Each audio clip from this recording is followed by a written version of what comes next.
লিখেছেন মোহতারাম, সম্প্রতি একটি ভিডিওতে দেখলাম যে বিশ্বের একজন নামকরা খেলোয়াড়কে পেরুর কিছু মানুষ তারা ব্ল্যাক ম্যাজিক করছে এবং প্রকাশ্যে সেখানে দেখতে পেলাম যে তার ছবিকে নিয়ে মন্ত্র পড়া হচ্ছে, আগুনে ধোঁয়া ওঠানো হচ্ছে। এবং ব্ল্যাক ম্যাজিক বলতে যখন ব্ল্যাক ম্যাজিক করা হয় তখন যে বিভিন্ন পুতুলের উপরে, বিভিন্ন সত্তার উপরে আপনার সুই ঢুকানো হয়, ছুরি চালানো হয়, এরকম কিছু জিনিস দেখলাম। ব্ল্যাক ম্যাজিক কি এভাবেই করা হয়? এবং ব্ল্যাক ম্যাজিক যারা করে তাদের ব্যাপারে ইসলামী শরিয়ার ভাষ্য কি? এতদিন তো শুধু শুনেছি, যদি আলোচনা করতেন। খুব ইম্পর্টেন্ট একটি বিষয়। আমিও প্রথম এই ভিডিও দেখলাম এবং আমি বলেই দিই, সম্ভবত যে প্লেয়ারের ওখানে ছবি ইউজ করা হয়েছে তার নাম নেইমার। দেখলাম কেন ব্ল্যাক ম্যাজিকের বিষয়টা আসছে।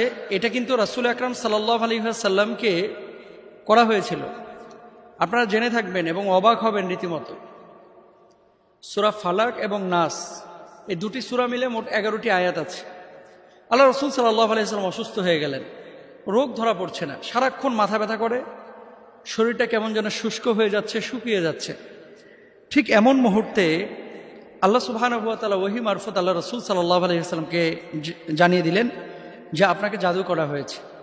নবীজির চুল এবং ব্যবহৃত কিছু জিনিস নিয়ে খেজুরের কাঠের কাষ্ঠের সঙ্গে লাগিয়ে পেঁচিয়ে একটা কূপের মধ্যে নিক্ষেপ করা হয়েছিল। দেখেন